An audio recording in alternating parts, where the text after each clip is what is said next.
আসসালামু আলাইকুম। স্মরণকালের সবচেয়ে ভয়াবহ বন্যার মুখোমুখি হয়েছে ফেনী, নোয়াখালী, লক্ষ্মীপুর, ব্রাহ্মণবাড়িয়া, কুমিল্লা, চট্টগ্রাম, হবিগঞ্জ, মৌলভীবাজার সহ বাংলাদেশের দক্ষিণ পূর্বাঞ্চলের বেশ কয়েকটি জেলা। বেশ কয়েকদিন ভারী বৃষ্টিপাতের পর ভারতের ডুমুরিনো প্রজেক্ট থেকে আসা পানির কারণে হঠাৎ করে এই ফেনীতে বন্যার পরিমাণ বেড়ে যায়, যার কারণে সেখানের জনজীবন হুমকির মুখে পড়ে যায়। 12 ফিট থেকে 15 ফিট পর্যন্ত ফেনীর পরশুরাম এবং ছাগলনাইয়াতে পানি ওঠার কারণে সেখানে মানুষজন নিরাপদ আশ্রয়ের জন্য একটু বাঁচার জন্য আকুতি জানাচ্ছেন। এরই মধ্যে সেখানে উদ্ধার কার্যক্রম চালাচ্ছেন সেনাবাহিনী সহ বিভিন্ন সংস্থা। এছাড়াও গতকাল 22 আগস্ট ফেনীর দাগনভূঞাতে দেখা যায় বানবাসী মানুষের দল।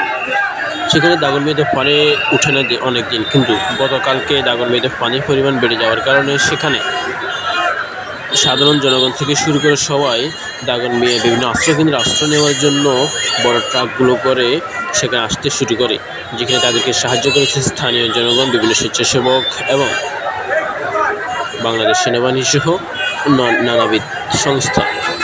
যার কারণে তারা নিরাপদ আশ্রয়ে বিভিন্ন আশ্রয়কেন্দ্রগুলোতে যেতে পেরেছে। তাদের জন্য রয়েছে নিরাপদ খাদ্য।